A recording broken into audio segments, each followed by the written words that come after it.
എൻ്റെ one side ലവിൻ്റെ real story കേട്ടാ. അങ്ങനെ നമ്മുടെ റിലേഷൻഷിപ്പ് ഒക്കെ തുടങ്ങി. പ്രശ്നങ്ങൾ എന്ന് പറയാനായിട്ട് വേറെ ഒന്നുമല്ല. പ്രശ്നങ്ങൾ വന്നത് സത്യം പറഞ്ഞാൽ ലോങ് ഡിസ്റ്റൻസ് ആണ്. അറിയായിരിക്കുമല്ലോ, ഞാൻ കൊച്ചിയും അവള് കണ്ണൂരുമാണ്. അതിന് നല്ല ബുദ്ധിമുട്ടുണ്ടായിരുന്നു. കാര്യം പുള്ളിക്കാരത്തിന്റെ വീട്ടിലൊക്കെ കുറച്ച് സ്ട്രിക്റ്റ് ഒക്കെ ആയതുകൊണ്ട് തന്നെ കോളിംഗ് ഒന്നും നടക്കൂല.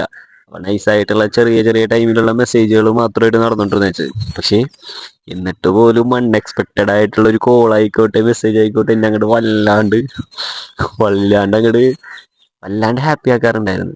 അങ്ങനെ പോയിക്കൊണ്ടിരിക്കുകയും നമ്മൾ മീറ്റ് ചെയ്യാന്നൊക്കെ പ്ലാൻ ചെയ്തുകൊണ്ടിരിക്കുന്ന ടൈമിന് ഞാനിങ്ങനെ കുറച്ച് ദിവസം കഴിഞ്ഞിട്ട് വരാം എന്നുള്ള ഒരു ഡേറ്റ് ഒക്കെ പറഞ്ഞിട്ട് ഇങ്ങനെ നിൽക്കണായിരുന്നു.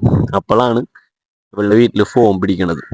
ഫോൺ പിടിക്കണമെന്ന് പറയാനായിട്ട് ഭയങ്കര ഒരു ഭയങ്കര ഒരു സീനൊക്കെ തന്നെയായിരുന്നു. അങ്ങനെ ചെറിയൊരു തല്ലെടുത്തവും കാര്യങ്ങളൊക്കെ കഴിഞ്ഞ് എന്നിട്ട് വീട്ടുകാരൊക്കെ ഭയങ്കരമായിട്ട് ഇവളെ ലോക്കാക്കി കളഞ്ഞു. പിന്നെ കോണ്ടാക്ട് ചെയ്യാനൊരു ഇതില്ലാണ്ടായി. അങ്ങനെ ഒരു ദിവസമാണ് നൈസായിട്ട് ഇങ്ങനെ നിൽക്കുന്ന ടൈമിന് അവളുടെ ഫ്രണ്ടിന്റെ ഫോണിൽ നിന്ന് എനിക്കൊരു മെസ്സേജ് വന്നത്. അപ്പൊ ഞാനിങ്ങനെ കോണ്ടന്റ് ക്രിയേഷൻ ചെയ്യണോണ്ട് തന്നെ ഞാനിങ്ങനെ ഇൻസ്റ്റാഗ്രാമിലെ മെസ്സേജസ് നോക്കൂല.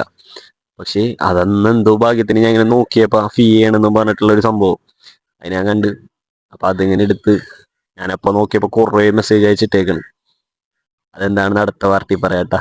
Thank you.